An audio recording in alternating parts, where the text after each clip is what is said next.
Hey guys, welcome back. So today's video is going to be a very chilled out one. I wasn't even really planning to film because I had no idea what to film, but I came into the plant room really just to take my mind off of work because I've been doing some really heavy spreadsheet work and I just my brain was feeling really fried.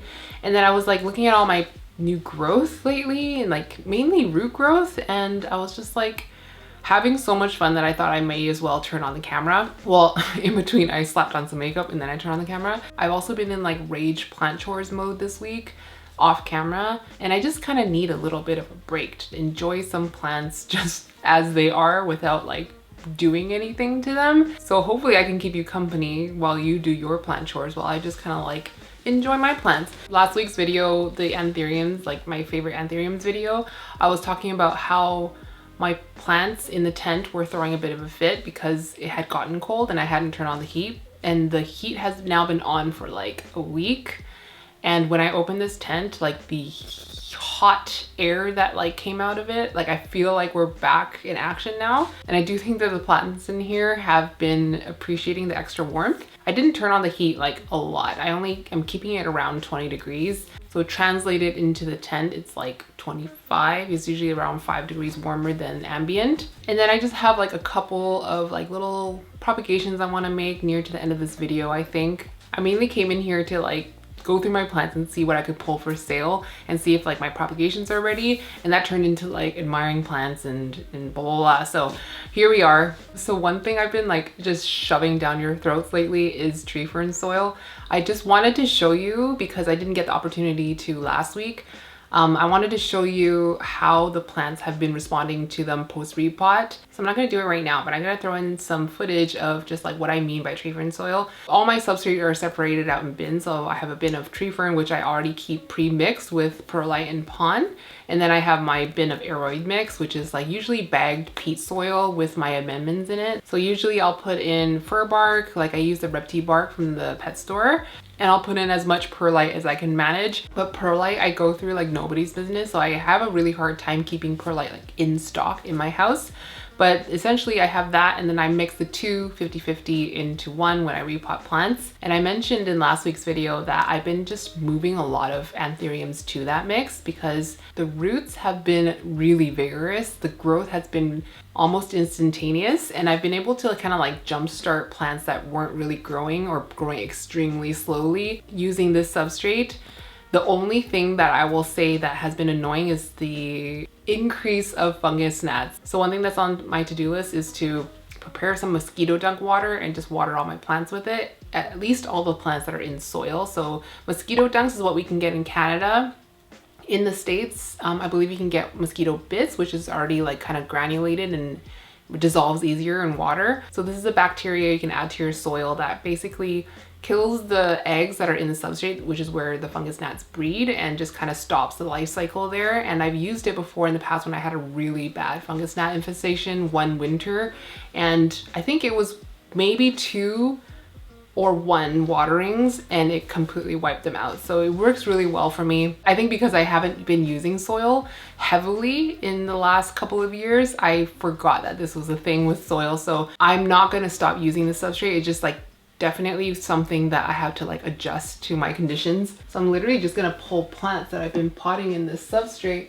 So a few videos ago, this is maybe almost a month ago, Amanda sent a bunch of plants to Lauren, who had done a pre-order for Canadian buyers. And she had sent a whole bunch of her Lux, Ralph Lynam, Fort Sherman hybrids. And they were huge and they were freaking beautiful. And I was looking at them why is my plant the size of a bean sprout when I've had them since January?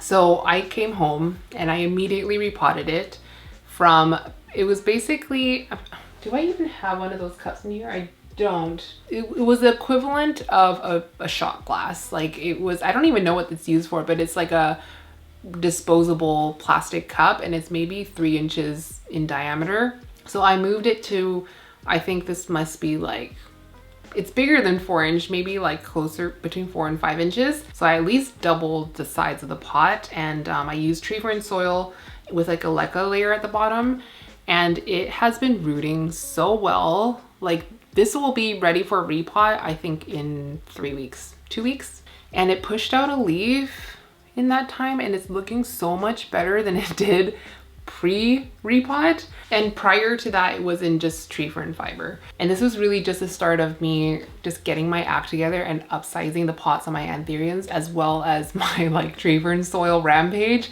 Because I've been getting, I can't even tell you how many plants I've been getting into that mix. It's probably like 20 to 25 plants. So I'm blowing through my tree fern pretty quickly and my soil, but I'm doing a lot of pots at the same time. But based on the height of this petiole, I'm thinking it's going to be a good upsize from the newest leaf, which is this one. And I just can't wait for it to get that oil slick, purpley tinted, like long leafed, beautiful leaves that like I know that this hybrid can do, because everything from that seed batch has just been magnificent. So you can see that it's very soily, but also, I don't know if it's gonna come off on camera, but it is quite fluffy because of the tree fern. And I don't know if this is just in my head, but I think that the plants get better color. And I don't know if it's just because of like the extra nitrogen in the soil or anything. But yeah, this one has definitely sped up since the repot. This next one was repotted around the same time as that last one, I think. It's such a blur now because I've done so many in the span of like 3 weeks that I can't remember which one was when, but it was all like within the last few weeks. This is my Magnificum crossed with Kunaya lens from Amanda. So this one had been stalling quite a bit in just like tree fern and no drainage. So I moved it to drainage with leca at the bottom. I could keep a little bit of a reservoir here where the leca is, and it's in tree fern soil up top. It has grown delicious looking roots, and I was staring at this root. What is that ball on the end? I feel like it's a root that like squished itself and compacted itself on the leca when it like hit a leca ball. But prior to this, it had aborted a leaf. You can see right here, there's like a petiole that's just kind of like brown and dead at the end.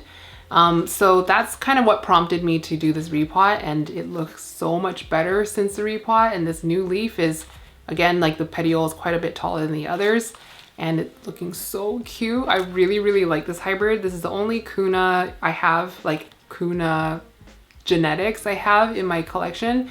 And this is from Amanda. Did I say that already? But this is her mother plant. It is so, so, so cute. I've never had Kunaya lens on a wish list of mine, just because I've heard that they can be quite hit or miss with the care, and they can be quite like humidity lovers, which kind of intimidated me a little bit. Despite having the tent, I felt like a little bit hesitant about wanting to own one. Not that like the opportunity to buy one ever presented itself, but this one heavily took on the Kunaya lens characteristics. I mean, the older leaves are kind of yellowing, but you can see that it does have that Kuna shape. It didn't take on too much of the Magnificum veins, but this one is definitely also loving tree fern soil. This one I did, I think, at the same repot as that Kuna, so it's been a few weeks, but look at these freaking roots. This one is a Forgetii hybrid from Tropicals. They were selling it as Forgetii Ace, but later changed it to SP Velvet. So whatever this is, some sort of Forgetii heavy hybrid. But look at these, look at these crazy roots. This is tree fern soil with leca at the bottom, no drainage, in a deli cup. This leaf was yellowing already before I repotted it. So it's taking quite a long time to like show itself out, and then it pushed out this leaf after. I think one thing about this substrate that contributes to the overall health of my plants is that it slowly dries out rather than like, I feel like sometimes with tree fern or pond, it's just like there's moisture and then is dry. Like it just escalates so quickly. Whereas I think with this substrate, it's such a gradual drying out that it means that they never go through this dry cycle. I definitely had to change the way I water my plants, because like before I could water really aggressively, I just dumped water without really having to think about like maybe overwatering a little bit. So right now I'm just learning the art of like more meditative, a little bit more intentional than I previously was, even with no drainage. I think I got to a place where like I just knew I could just like a good splash of water in there and not have to worry about it too much with pond. But now I definitely have to be more careful, because with this substrate, it's definitely more muddy when it's really, really soaked with water. So definitely something to keep in mind. This one I repotted in a video. I think it was my puppy repot, my new puppy repot. This is my dark form queen, which I could not get it to grow a nice leaf. It was in pond and it was in like one of those really small little cups like this. And it just kept drying out, getting watered, drying out, getting watered. And then it was growing leaves like this. So this was one nice leaf I had put out prior to the repot because I was, I guess, more on top of my watering. So I was like, I'm gonna put you in tree fern soil, and it has rooted quite nicely. You see that long one right here. And then it just put out this lovely leaf, which is not a big size up, but it is like a fully formed queen leaf. These were old leaves prior to the repot. It is double-headed, so it has 2 growth points up here. This is the new leaf on one of the growth points, and then this one is also active. And it lives inside one of my like exos, which is lower humidity. So it definitely does not need a ton of humidity, provided it has a root system to take up water. I do think that a lot of people struggle with queens, myself included, because like importing them is so difficult, because without a root system, these things just like throw a huge fit. I can't even tell you how many queens I've lost in the past. So if you are able to get one that's already acclimated or already has a root system that's viable, that hasn't been scrubbed to death for exporting purposes, I think that you can definitely acclimate it down to room conditions. I've known a few people in the past that grow it in like 30% humidity just fine, but it has to have that root system to begin with, and keep it consistently watered. Don't let it dry out, and it probably won't throw a fit for you. This is another somewhat recent tree fern soil transition. I would say maybe 3 weeks. This was one I did off camera. So this Pallidiflorum was one I imported earlier this year, sometime around March. So this is like the narrow form one. It was in a iced coffee cup with no leca layer at the bottom, I believe, and just tree fern and perlite and pond. So I moved it to tree fern soil, leca layer at the bottom. It has been rooting so happily in this mix, and it hasn't put out a new leaf. It is ready to pop one, but it did flower. And Pallidiflorum flowers are just the dinkiest little things, I think, until they get extremely mature, but they're so funny looking. It is just emerging from the space now. I find they take freaking ages to come out and go through all the stages, but I'm going to keep a close eye on this one because I do plan on pollinating it. Even though this is like maybe the second flower, it might be the first flower. So here's my thought process, okay? So I was on Facebook, as I am all the time, and I saw a thread. I think this was my friend Nisarg. He started a thread on the Antherium Addicts group, I think. I don't really remember, but the thread was, show me all your Lux hybrids. Do they all look the same? And I saw this photo, and this was Pallidiflorum cross with luxurians. I grabbed a screenshot so fast and I sent it to Lauren, and she was like, we need to try to make that.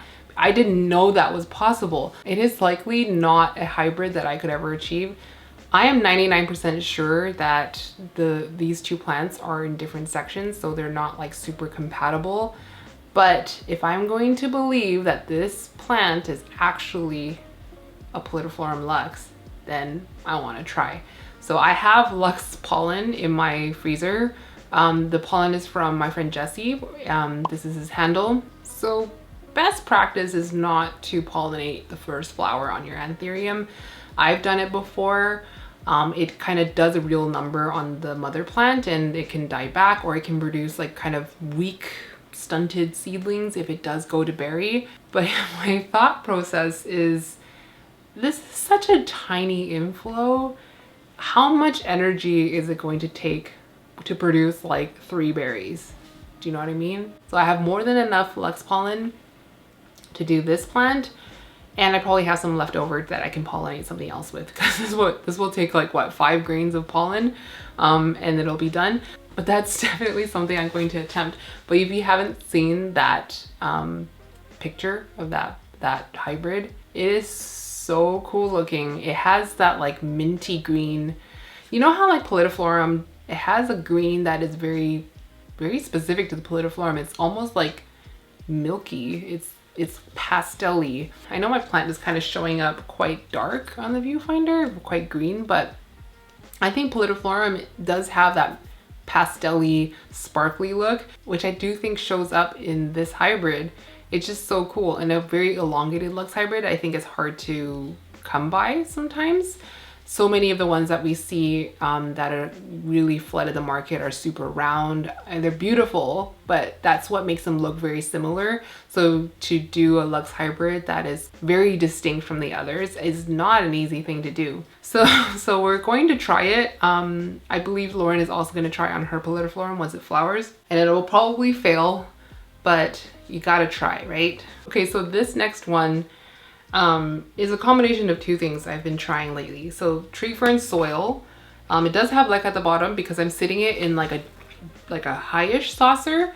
Those like plastic clear ones that you can get at the garden center. So I can sit it in a bit of water. I could bottom water it that way. So this is my Mag Ace. So Magnificum Cross with Ace of Spades dark form that I really love. I've shown this a whole bunch on my channel. It had been root bound, like it was probably 75% roots in that pot, and the latest leaf hardened off smaller than the last leaf, which would have been this one here. It is really such a beautiful plant, and I really like this hybrid. So I was like, I'm going to rescue you from that pot, and I put it in a huge pot. So this is the size pot it was in before, and I just moved it to like a really big upsize. So this is probably like a 2 sizes up repot. So this is something I've been trying. Charmaine, I know, recently talked about this method in her bunny video. So my experience with antheriums is that they do throw a little bit, or they get a little bit sad when they get too root bound, and that's just my personal experience. Not only do those pots dry out quicker, but I just think that they don't like to be so constricted, and they end up throwing smaller leaves or shedding older leaves quicker than they normally would. And I've been in denial about that for a couple of years, and I've been keeping anthuriums in the same pot for like over a year when they've been really root bound. And when they start shedding older leaves quicker than they put out leaves, I'm just like, I wonder what it could be, and like not really doing anything about it. So this year I've come around to the fact that they do want to be upsized a little bit sooner and get into bigger pots. So I've been seeing this in observation, so it's not my experience, but it's kind of like similar to first-hand experience because I'm seeing it in real life. Lauren and Jessie both upsize their pots really quickly. I think part of Lauren doing this is seeing Jessie have such success with this method of putting plants in humongous pots. So Jesse, I've mentioned him before. He volunteers at the shop sometimes, like kind of same as me, for special events and things like that.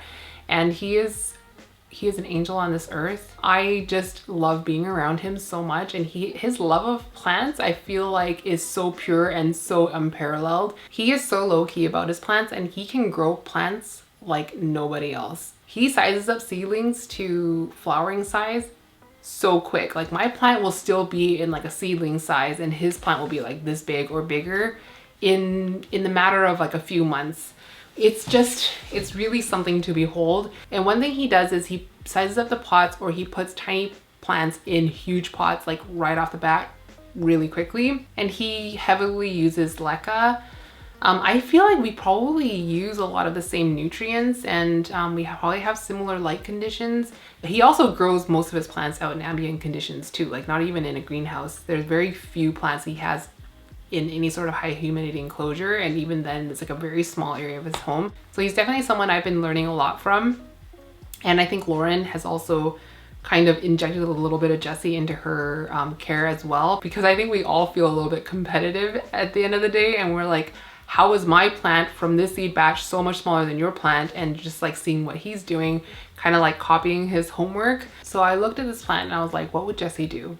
I was like, I could move it up to a 6-inch pot, or I could move it up to an 8-inch pot and double the pot size. It's probably, I mean, in terms of volume, it's probably more than double. But what I did was I put it into tree fern soil from just tree fern in drainage, and I've been keeping it in my exo just right here. It doesn't get the highest humidity, and I already see roots. This was last week, maybe not even a week ago that I did this, and we already have a little root poking out the side, and the amount of distance it had to travel to get to the outside is probably pretty significant. So I'll keep you guys updated on this because this was such a massive upsize. So the next leaf, I want to see if it's going to be a good size up from this, because that's the hope. That was the intention behind this, is to put it into a massive pot and get it to act like the pot size that it's in. I actually have a non-antherium to show you because I've been repotting a lot of my plants. So I mainly want to show you guys this so that Lauren can see that I'm on top of it. This was my birthday gift from Lauren, a very belated birthday gift, but she gave me, sorry, this is a mite packet. She gave me this beautiful albo with perfect variegation, like so even. It was like top cutting, and she had been rooting it in moss with a bunch of perlite mixed in. So my homework was to let it root out and then get it into whatever substrate I wanted to grow it in and put it on a pole. And I actually did it. Like, you guys know me and climbers and poles. Climbers are starting to piss me off. I'm not even joking. I'm coming to the realization that there's maybe like 5 climbers that I want to grow, and the rest I kind of like don't have the time for anymore. But the albo, I definitely do think it looks beautiful, and I do think it has a place, like a permanent place in my collection. So I put it into tree fern soil, same situation. It was already in quite a big pot and it didn't fill it out because it was like a pretty fresh cut. And I put leca at the bottom. Look at these roots. It is so happy in here. And this is probably 5 or 6 days in the substrate. And I put it on a pole. This is also a pole from Lauren. And part of my hatred with poles is using moss in poles. So I've been trying to, every time I do a moss pole now, I've been trying to mix it with a whole bunch of other stuff that's not as hydrophobic as moss and doesn't get as crunchy. So this is moss that I've chopped up into like small bits. I mixed it with tree fern just a little bit because I didn't want to use up all my tree fern, and my aroid mix, like my soil mix. So my intention is to have the tree fern be able to absorb water a little bit quicker than the moss, so that when I water the moss pole from here, or like from the front here, it's going to not just glide down the sides, it will actually penetrate the substrate, and I don't have to like do bit by bit, massage it in, wait, you know, like I want to be able to water my moss poles like just in one go. But I am extraordinarily proud of myself for actually like getting on this in a timely manner before it started to get leggy, before it got root bound in the moss and I had to like pull a lot of moss off the roots. And I got it in a substrate that it seems to really like, and it's on a pole. Lauren, see, people can change. I'm not always a disappointment. Okay, last few about tree fern soil, and then I'll shut up about tree fern soil. So these are Woohoo Tropicals plants that we got a few weeks ago. So this one is the Carla B Vep. No drainage, like at the bottom, tree fern soil. It's been rooting really well, and it's just pushed its first leaf in my care right there. Carla Blackier, I showed this in last week's video, but at that time it didn't really have a lot of roots to show. But in that week, since I filmed that video, it's grown a whole bunch of new ones. And the leaf, I don't know if you can see, where even is it? It's fully out now. My very first Carla leaf. I'm very excited to see what kind of color it shows, like the new leaf. And the red crystallinum luxurians cross, this beautiful, crazy bumpy, like the one that had the holographic purple emergent leaf. Really liking this substrate as well. And it has also popped a leaf. So yeah, I'm rapidly moving so many of my antheriums to this mix.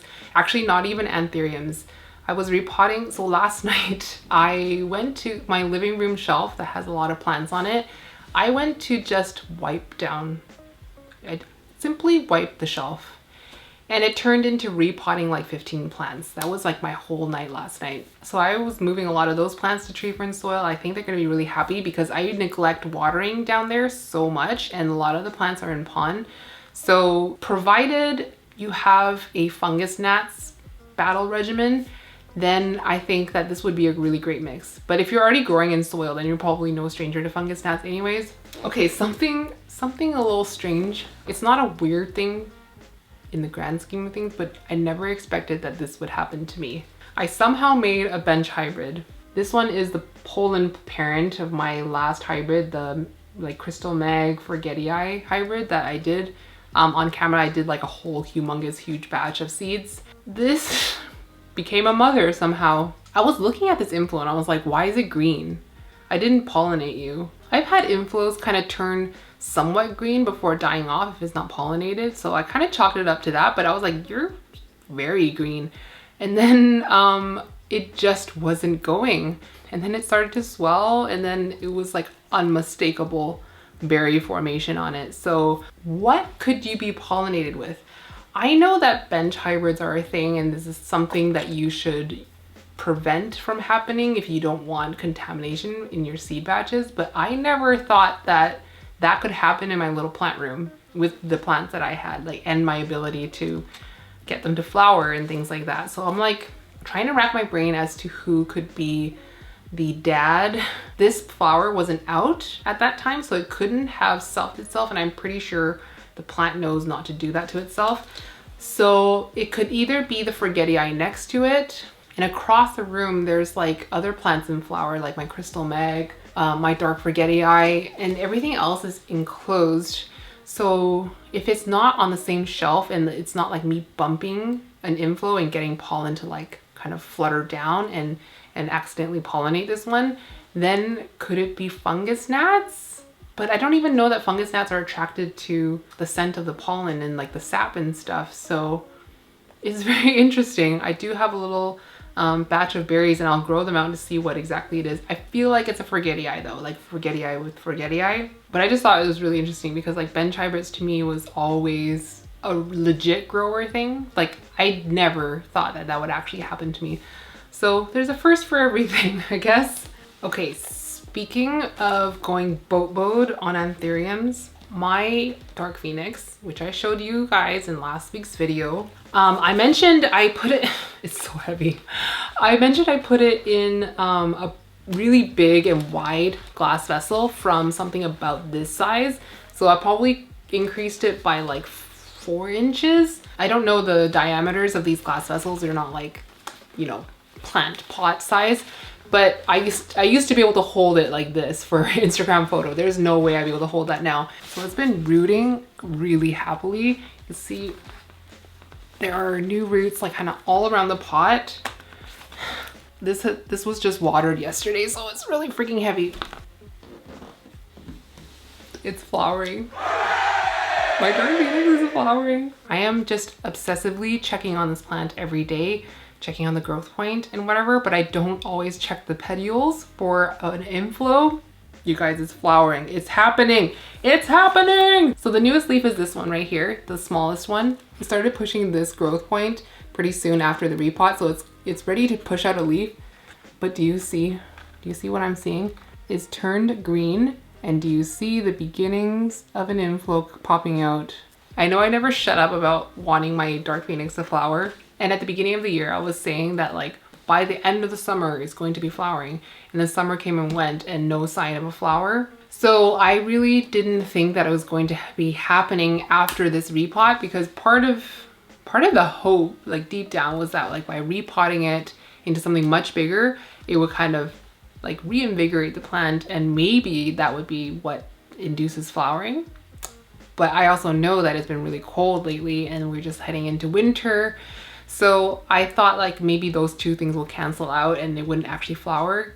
And if it didn't flower by the end of the year, I wouldn't have been surprised. Now I'm just like trying to think about what I should use this pollen on. I'm not going to pollinate this thing. The first inflow, I'm not going to use it as a mother plant until maybe at least the second, maybe the third inflow. So I'm going to collect the pollen off this one, but I don't know what to use it on. The one hybrid I've been talking about doing for a couple of years, or at least a year now, is the Dark Forgetii. I wanted to hybridize it with the Dark Phoenix just on the off chance it will produce a fully peltate leaf plant that looks like a Dark Phoenix with this kind of venation, this kind of color. I've also seen other Forgetii Dark Phoenix hybrids like floating around on Instagram, and they look really beautiful. It does look very dark phoenixy because the dark phoenix genes are just so strong, but in theory any one of those plants would have the ability to produce a fused sinus. So I thought that would look really cool. Unfortunately, my dark forgetii currently is already pollinated with bastard pollen, which is a Mag forgetii hybrid from Amanda. So that's not gonna happen for a while at least. I think that will be another like 3 months before the berries are ready. So I'm currently having a little bit of a brainstorm with like Lauren and Jane to see who we can match up with. But honestly, dark phoenix, you could toss it on anything and it'll produce something beautiful. So I could either pollinate something like very cool with a small inflow and a smaller yield, or I could just pollinate a giant inflow on like a mature plant that's maybe not as exciting. These are all the scenarios I'm running through in my mind. I haven't decided yet. It will be a little while before this inflow pops out and a little while longer before it produces pollen. So I have some time, but I want to get planning. I actually made a spreadsheet that I shared with Lauren and Charmaine on all my antheriums and like listing like whether it's flowering or not, is it pollinated, who is it pollinated to, or who is it pollinated by. I mainly started that, well, like Lauren just threw out this offhand comment, like we should just, we should have a thing to track like who's pollinating what, with rather than just having the tag on the inflow, and also to know who of other people's plants are flowering and like, so we can know who to match things up with. So I was like, let's make it a spreadsheet. So I made a spreadsheet. I made sheets for them as well, but they haven't gotten around to it.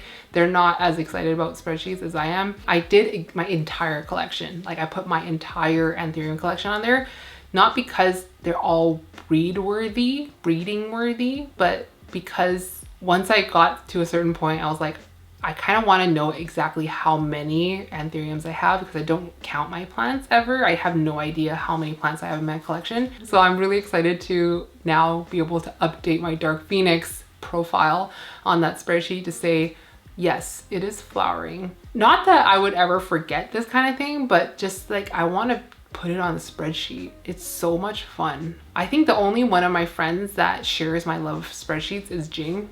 Like Charmaine's like, cool spreadsheet, and then Lauren's like, why don't you deal with the spreadsheet for me? It's a freaking spreadsheet. It's so much fun. Okay, last thing is the real reason I came into this plant room, which was to pull plants to sell at this week's Universal Tropical Life Sale. I don't have a ton of stuff to sell. I have so many propagations going, but none of them are really ready. I have cuttings that just need more time rooting, and I want them to like push out a new leaf before selling. So I only really pulled this philodendron creamsplash, which I got maybe at the beginning of summer. And this was a bit of an impulse thing. We got it from Vandula Farms, and Charmaine bought the plant, I believe, and she just like took a cutting for me, took a cutting for Jing. And it's just been kind of rooting and growing on my plant shelf, just back there, and is fully rooted now. It's been growing pretty quickly. I have my Rio that I really like, and I just don't think that I need this, and I'm just not putting in the time and energy for philodendrons anymore. So this one's gonna go. I don't even know if people are looking for this. It's not going to be an expensive one, but this leaf is quite nice because it has that striking white in between the lime. And then just to prep for future sales, I need to take some cuttings from some of my climbers. We were just talking about this in the group chat last night. Was it last night? I think it was last night. About like plants we're getting rid of. So just between me, Charmaine, and Jing. And we're just kind of like hyping each other up to get rid of plants from our collections that no longer bring us joy. Kind of like what we were doing recently. So one of them for me, it's not that it's not bringing me joy, but I do want to chop it back. My Florida Beauty. So some of you will know that this was one plant that I was just like, I was so head over heels in love with last year until I grew it to maturity. And then I was so over it so quickly. I could not handle that wingspan and it was so annoying to me. So I took the top off, I chopped it, and I sold the top, and it was beautiful. Honestly, it was really beautiful. But big philodendrons piss me off. I have so much time for big antheriums, but big philodendrons cause me so much stress. So in the last 6 months to a year, I've just been like chopping back my large philos and then just selling the top and starting back over from the bottom. And that's what we're gonna do with this one. And I don't even know if people are really like into Florida Beauty anymore because I just think that anyone who wanted them probably already has it in their collection, but we're gonna cut it anyways. So the top cut I'm not keeping. It's a really nicely variegated top cut. Oh, one other reason why is because it got so gangly without a moss pole because I just never got around to putting it on a pole. So the internodes are not what I would like them to be. So the top is getting cut off and I'm gonna just root these in water for a while. I know Florida Beauty is not the easiest to root without an active aerial root, which this only has up here on the upper node. So I'm gonna submerge it up to here, and if it only roots from here, I might cut it here. So there's that cutting, and then I might as well do a few more because I think I want to start over back down here, and then I'll get, just off camera, I'm gonna get all of this removed and put it onto like a proper, probably going to be a mossy soily tree ferny pole again. Oh, this is such a pretty leaf. I'm surprised how quickly it started maturing again after the chop, because I chopped it down to this leaf here. I feel like the first leaf it put out was already quite mature like that. Like it didn't really revert in size at all. Oh, what a stunner. What a stunner. Oh, no. I lied. This was the first leaf it put out, which almost looks reverted. I don't even know that it's worth trying to root this thing, but we're gonna try it anyways because I don't want this leaf. So I'm gonna chop it off and put it in with the others. So with philodendrons, I like to, if I'm water rooting it, I like to not callus it. I just put it straight into water so that it can start to take up water, because my thinking is that if I callus it, it's not, the water's still going to be able to absorb into the wound even if it's been hardened over. So sometimes the callusing has backfired on me where like the plant gets so dehydrated in that time, in the 12 hours that I'm callusing the cut, that it makes it really hard to get it to root again and like recover in water. So in the last 6 to 12 months, I've just been like putting them straight into water, and I haven't really been dealing with rot. So now we're just left with the bottom cutting again. We're back where we started. That's what happens when you get lazy with moss poles. But truly, I think I want to get rid of like a lot of the climbing philodendrons in my collection, just because I know that I can't give them, or I don't have the time and energy to give them what they need. And as I'm scaling back my collection and just kind of growing really just anthuriums for the most part. So right now the climbing plants that really truly spark joy and I would put the time into is my Patriciae, which is in terms of philodendrons, like my pride and joy. I love that plant, and it's not annoying. It grows nice tight internodal spacing. The petioles aren't too long and it keeps sizing up and it's just growing beautiful leaves for me. So I have the time and energy and space for right now, because it's not growing super annoyingly, to keep that. My Monstera Burley-Marx Flame, I really love that plant. I recently just moved it into a really big pot and got it properly situated on the pole because it was growing off of the pole. So now I have it back onto a pole. And there are definitely a lot of philodendrons that I don't want to get rid of completely, but I'm like sick of how tall they're getting and how much maintenance that means. So one of those plants is my Philodendron Heterocraspedon.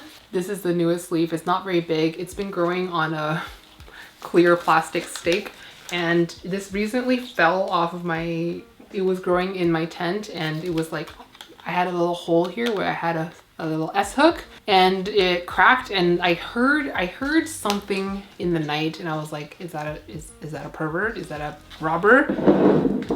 It was just my hetero. So we're going to chop her back down. What I'd like to do is start over from probably this leaf. So we're gonna chop her up here, root it in water and see how that goes. And if none of those cuttings take, then fine. I don't want a plant this tall, because you can see how long the internodal spacing became after about this point. So I never actually had it on a moss pole. I've always grown it like freestyle without anything. And then I recently got onto a stake maybe from like here, like near to the top of this plant. So what is the leaf I want to keep? Okay, so I'm keeping this leaf here. So I'm gonna chop it right here. So I've had this plant for a couple of years now, and I've tried to propagate it a few times without active aerial roots, or without at least aerial roots this long. They were just like little nubbins and they just died. I find this plant a little bit hard to propagate, but we're still gonna try. So for the top, we're gonna keep these long guys. There's also these like fresh aerials up here, but I think this will be a nice like top cutting. When it comes to propping my own philodendrons, I'm not really a top cutting girl. It's purely for laziness reasons, because when I have a bottom cutting like this, I don't really have to do anything. I just have to put it into a bigger pot with a pole. It's already established. I can just, it'll just resume growing, and it is a lot easier for me. This looks a little bit silly because like the wingspan is so wide, but my thought is if I put it onto a moss pole, I'll be able to, you know, rig it with like either a hook or Velcro tape to get the leaves to do that. And then I'm gonna grow this out in ambient conditions. And this is the second cutting. Pull that sheath off. This one has spider mite damage, so it doesn't look very good. I'm going to wait for a new leaf to grow out, show that it doesn't have spider mite before passing it on. So now I have a cup of cuttings that I'm going to neglect for the next 6 months until they get too big. Then I'll get stressed out and then I'll pot them up, and then everyone will live happily ever after. Anyway, I think I'm gonna wrap it up here. I truly hope for your sake that you were doing plant tours this whole time, because I don't know if you would have gotten anything out of this video. I do have a lot of video ideas in the queue. They're just a little bit more planny. They require structure and pre-planning, which I just didn't have the mental capacity for today. But if you have other suggestions for me, feel free to leave in the comments. If you haven't joined our Discord already, I'm going to leave a link for it in the description. But me and Charmaine's Discord, there also is a channel just for video requests, which we will sometimes pull from. But this video is your friendly reminder to upsize the pots on those anthuriums. In case you needed to hear that, there you go. Anyways, I'm gonna go. Thank you guys so much for watching. I love you guys so much. Have an awesome rest of the day, and I'll see you in the next one. Mwah.